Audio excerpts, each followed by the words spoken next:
So, in addition to the deformation of materials in the direction of the applied force, another remarkable property can be observed in all solid materials, namely that at right angles to the applied force, a certain amount of lateral expansion or contraction takes place.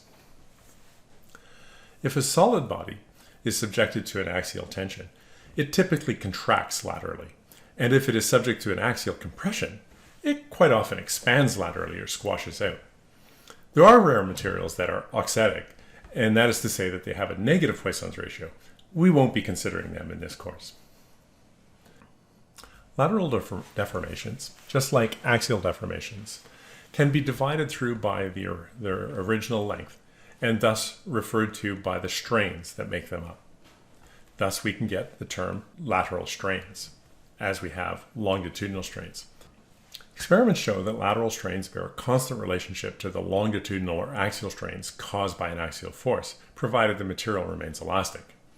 This constant, nu, is a definite property of the material, just like the elastic modulus E, and is called Poisson's ratio. It is calculated by taking the negative of the ratio of the lateral strains to the longitudinal strains, as shown here. You can look up Poisson's ratio, or typical Poisson's ratio, for most materials, again in the back flyleaf of the textbook. So let's talk about Poisson's ratio for a second. It is a fundamental property of the material, and typical values range between 0.25 to 0.35 for most metals, and extreme cases go as low as 0.2, perhaps in concrete, and as high as 0.5 for rubber. An interesting note, a little bit of trivia if you will, is that the use of cork as a stopper for wine bottles is the result of the fact that cork has a Poisson's ratio of practically 0. This means that, as the cork is inserted in the bottle, the upper part, which is not yet inserted, will not expand as the lower part is compressed. The force needed to insert the cork in the bottle arises only from the compression of the cork and the friction between the cork and the bottle.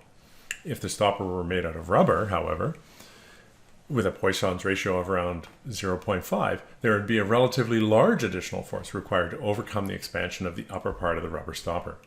Not only would it take more force to push in the rubber stopper, but its expansion would also push out on the neck of the bottle, potentially cracking it if it was too large.